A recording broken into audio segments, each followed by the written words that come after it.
Karena nabinya pendek umurnya Nabi Muhammad. Berapa umur Nabi Muhammad?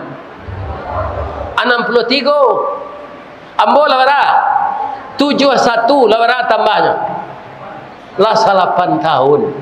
Jadi kalau ada suami ibu nan sagai ambo ko meninggalnya jangan diratok yo orang lapatui mati tu biasa salalai. Ustaz lapatui yo mati tu iyo. Tapi bang kalunya mati lai. Itu ajal lalu sampai. Nang kedua doa jamaah. Malah doa pak kau tadi ya. Bisa tak jadi orang semando kami di Surian Pak Ustaz? Inginnya lah menjadi semando. Amu aja nyoleh orang lah 71 kok. Asia kalau nang kanyo ado anggamu entar. Orang lampir mati lah. Akannya carinya ini je lah. Ini. Siapa tadi tu?